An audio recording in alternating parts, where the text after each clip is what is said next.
रामलला हम आएंगे, मंदिर वहीं बनाएंगे। इसी नारे के साथ शुरू हुआ राम मंदिर निर्माण का सफर। 6 दिसंबर 1992 को कार सेवकों द्वारा बाबरी मस्जिद ढा दिया गया। मामला कोर्ट में पहुंचा, जिसके बाद तारीखों का सिलसिला शुरू हुआ। आखिरकार 9 नवंबर 2019 को कोर्ट द्वारा राम मंदिर निर्माण का रास्ता साफ कर दिया गया और अब 5 अगस्त 2020 को प्रधानमंत्री नरेंद्र मोदी राम मंदिर निर्माण के लिए अयोध्या पहुंच भूमि पूजन करेंगे। इस खास मौके पर हम आज बेगूसराय आए हैं। आज उन लोगों से बात करेंगे जो पूरे सफ़र में किसी न किसी तरह से इस अभियान से जुड़े रहे। आइए देखिए हमारी ये खास रिपोर्ट। सन 1813 में हिंदू संगठन ने पहली बार दावा किया कि 1528 में मुगल शासक बाबर ने मंदिर तोड़ मस्जिद बनवाई थी। फिर 46 साल बाद ब्रिटिश सरकार विवादित जगह पर तार की बाड़ लगाई। 1885 में पहली बार महंत रघुवर दास ने ब्रिटिश अदालत से मंदिर बनवाने की अनुमति मांगी। माना जाता है कि 1949 में हिंदुओं ने इमारत के मुख्य गुंबद के नीचे रामलला की मूर्ति स्थापित कर पूजा करनी शुरू कर दी थी। 16 जनवरी 1950 को गोपाल सिंह विशारद ने पहली बार फैजाबाद की अदालत से रामलला की पूजा के लिए अनुमति मांगी। तब कोर्ट ने विवादित स्थल पर तालेबंदी करवा और सिर्फ पुजारी को पूजा करने की अनुमति दी। विश्व हिंदू परिषद ने 1984 में इसे लेकर आंदोलन छेड़ दिया। ऐसे में इंदिरा गांधी की हत्या की सहानुभूति की लहर पर अकूल बहुमत लेकर सत्तासीन हुए राजीव गांधी को लगा कि कहीं यह मामला उनके खिलाफ न हो जाए, इसलिए उन्होंने भी इसमें हाथ डाल दिया। लेकिन अचानक यह मुद्दा उनके हाथ से बीजेपी ने लपक लिया। बीजेपी ने विश्व हिंदू परिषद के आंदोलन को समर्थन देते हुए इसे विशुद्ध रूप से सियासी मुद्दा बना दिया। 26 सितंबर 1990 में लाल कृष्ण आडवाणी की अगुवाई में मंदिर के समर्थन में द्वारका से अयोध्या तक रथ यात्रा शुरू की गई। देखिए, 23 अक्टूबर से लेकर जब लाल कृष्ण आडवाणी जी की समस्तीपुर में गिरफ्तारी हुई, उसके बाद सारे कार सेवक अयोध्या के लिए कूच कर गए थे और 30 अक्टूबर से 2 नवंबर तक कार सेवा होनी थी। हम लोग भी डिफरेंट रास्ते से वहाँ गए, चूँकि रास्ते में कड़ाई थी, लेकिन उसके बावजूद भी हम लोग वहाँ पहुँचे। रात में अपने जल गोविंद के ठाकुरबाड़ी में रुकने के बाद सवेरे में यह निर्देश हुआ कि आप लोग सरयुग नदी में जाएं, वहाँ पर स्नान करें और सरयुग नदी में स्नान करने के बाद हाथ में सरयुग नदी का मिट्टी लेकर पूजन करें। हम लोग स्नान करके पूजन करने के लिए 9 बजे 9:30 बजे के लगभग वहाँ पर थे। उसके बाद वहाँ पर हमारे जो शीर्ष नेता थे, बीएचपी के नेता थे, उन लोगों ने एक मंच से अपना संबोधन प्रारंभ किया और उसके बाद कुछ देर के बाद जो बार लगी हुई थी, जब लोग सरयुग से स्नान करके आए तो चारों तरफ से बार लगा हुआ था, तो लोहे के उस बार को लोगों ने जय श्री राम करके बार को डुलाना शुरू किया और सब बार उखड़ने लगे और उसमें जो लोहे के खंभे थे उससे ही उस ढांचे पर प्रहार शुरू हुआ। और चूँकि लाखों की संख्या में लोग थे, ढांचा भी इतना जर्जर और पुराना था कि वहाँ पर नीम और पीपल के बड़े बड़े पेड़ लगे हुए थे। ये वो जगह जगह से वो उसमें दरारें थी। तो वो उसके बाद जो हुआ दुनिया ने देखा। लेकिन हम यही कह सकते हैं कि वहाँ पर लाखों कार सेवक थे और वहाँ पर बार के हटने के बाद स्वस्फूर्त हमको तो लगता है कि 4 से 5 मिनटों में ही वो ढांचा विध्वंस हो गया और पीछे का पोर्शन जो था उसमें 1-1.5 घंटे में वो वहाँ पर वो भी गिर गया। अच्छा, आप उस समय जब ढांचा गिर रहा था तो क्या आप उस समय वहाँ मौजूद थे? जिसमें ढांचा गिर रहा था वहाँ पर से हम लगभग हमें लगता है कि 500 से 600 मीटर की दूरी पर हम लोग होंगे, क्योंकि जो बैरिकेटिंग की गई थी वो बैरिकेटिंग इतने ही दूरी पर की गई थी, रास्ते बंद थे, इसीलिए उन रास्तों से होते हुए मैं बैरिकेटिंग तक पहुंचा। और मैं कह सकता हूं कि जो बैरिकेटिंग तोड़ने की काम हो रहे थे उसमें मैं था और उससे आगे जाना संभव नहीं था, क्योंकि उससे आगे बहुत भीड़ थी और पुलिस बल भी थे, इसीलिए मैं दूर से ही इसका साक्षी था और मैं ऐसा ही कह सकता हूं कि मैंने दूर से देखा। अच्छा, लाल कृष्ण आडवाणी के नेतृत्व में रथ यात्रा की शुरुआत हुई थी, तो क्या आप उस रथ यात्रा में भी थे? उस समय का माहौल क्या था? देखिए, रथ यात्रा पूरे हिंदू समाज का जागरण था, भारतीय संस्कृति का जागरण था और उस रथ यात्रा की मैं उसमें मैं बहुत युवा था। आज से 31 साल पहले की बात है, 30 साल पहले की बात है। उस समय रथ यात्रा की स्थिति ये थी कि लोग रथ जहाँ से गुजरता था उस मिट्टी को, उस सड़क को ही लोग प्रणाम करते थे। ये आस्था का सैलाब था। और उस आस्था के सैलाब में जब लाल कृष्ण आडवाणी जी पटना में मीटिंग करके जब आगे बढ़े और हम लोग बेगूसराय से गए थे, और जब मुसरी घरारी में रात के 11:30 बजे लाल कृष्ण आडवाणी जी पहुँचे, तो उसके बाद जो ऐसी स्थिति थी कि वहाँ पर इंतज़ार करने के बाद हम लोग समस्तीपुर गए।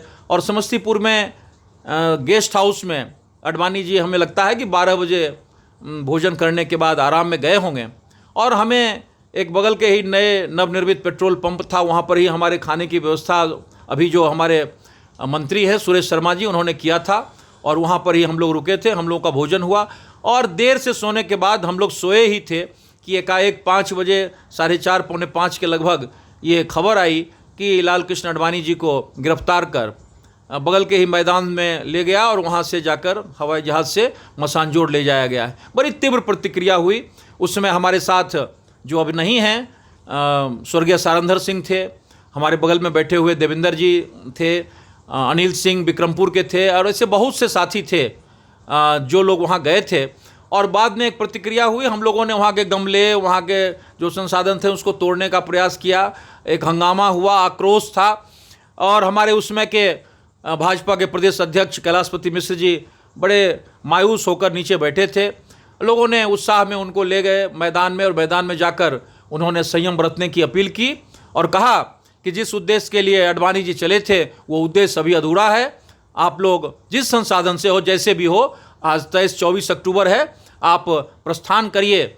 और लोगों ने प्रस्थान किया। लोगों को जैसे हुआ जहाँ गए, हमें लगता है कि प्रस्थान करने के बाद 30 अक्टूबर को कार सेवा प्रारंभ हुई, और उसमें मुलायम सिंह की सरकार थी, जुल्मी सरकार थी।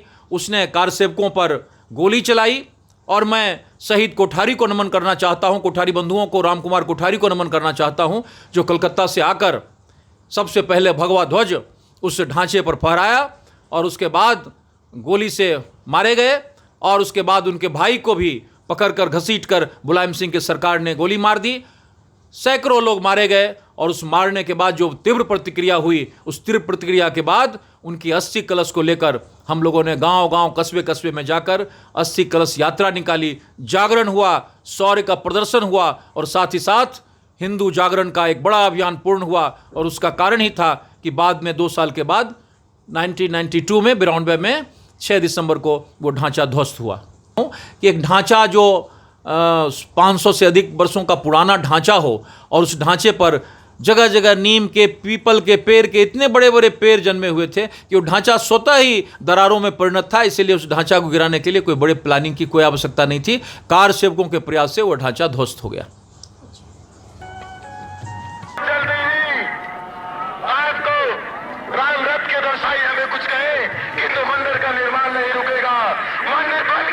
आप क्या उस समय मौजूद थे जब आडवाणी जी की रथ यात्रा को लालू यादव ने रोका था? तो उस समय क्या आप वहाँ उस रथ यात्रा में मौजूद थे? जी, मैं मौजूद था वहाँ पर। रात में हम लोग वहाँ रुके थे, और सुबह हम लोग तैयार ही हो रहे थे कि एक शोर हुआ कि आडवाणी जी की गिरफ्तारी हो गई है। जो जैसे थे सारे लोग दौड़े, सड़क पर आए, लेकिन अपने जो हमारे बड़े नेता थे उनके ओर से ये लगातार प्रयास था कि किसी तरह का कोई अशांति नहीं फैले, उपद्रव नहीं हो। बार बार निवेदन किया जा रहा था। जहाँ से गिरफ्तारी हुई थी उस कैंपस में हम लोग पहुँचे थे। फिर कैलाशपति मिश्रा जी का वहाँ संबोधन हम लोगों को हुआ कि नहीं, आप लोग धैर्य बना कर रखें। आडवाणी जी की गिरफ्तारी के बाद वहाँ पर 6 दिसंबर को जो कार सेवक पहुँचे थे, वह 2 नवंबर 1990 का बहुत बड़ा एक रिएक्शन कीजिए। मुलायम सिंह यादव ने जो कहा था कि हम परिंदा भी पर नहीं मारने देंगे, और कार सेवक जो अयोध्या जाना चाहते थे और सरयुग नदी के उस पुल पर उन्होंने जो कार सेवकों का नरसंहार किया था, इसके कारण काफ़ी संख्या, लाखों लाख लोग वहाँ पहुँचे थे कि हर हालत में हम लोग कार सेवा करेंगे। लेकिन हमारे शीर्ष नेताओं की सभा में हम लोगों को बुलाया गया था कि आप सभा में ही सिर्फ आइए। मेरा संजोग ऐसा था कि ठीक मस्जिद के पीछे की मकान में मैं रुका था। सुबह तैयार होकर निकला सभा स्थल पर जाने के लिए, लेकिन पहुंच नहीं पाया कि इतनी ज़्यादा भीड़ थी। उसी समय एक शोर आया जय श्री राम का कि कोई ऊपर चढ़ गया है, और एक व्यक्ति को मैंने देखा ऊपर में चढ़ा हुआ और चिल्ला रहा है जय श्री राम जय श्री राम। काफ़ी मंच से अनाउंस हो रहा है कि आप नीचे उतरिए, आप नीचे उतरिए। तब तक 3-4 लोग और चढ़ गए ऊपर, और जब तक 3-4 लोग ऊपर चढ़ते, ऊपर में जो चढ़ा हुआ व्यक्ति कार सेवक था वो नीचे गिर गया। लगता है कि वो निश्चित रूप से मर गया होगा। उसके बाद चारों तरफ जो फैले हुए कार सेवक थे उस सारे मस्जिद की ओर दौड़े, और जो बैरिकेटिंग लगा हुआ था कटही तार का, जैसे सीमा पर लगा रहता था, सारे तार को 10-15 मिनट में उखाड़ के उन्होंने रख दिया, और सारे लोग उसी को हथियार बनाकर उस लोहा को उसको तोड़ना शुरू किए। और इधर जितने भी वहाँ पर स्थानीय ठकुरबाड़ी है, वहाँ से कुदाल खंती लेकर लोग दौड़ गए। हमारे नेता समझाते रहे कि किसी तरह का आप लोग नहीं कीजिए वैसा, लेकिन कार सेवकों में एक गुस्सा था, और उस गुस्सा को उन्होंने उस मस्जिद को तोड़ने का काम किया।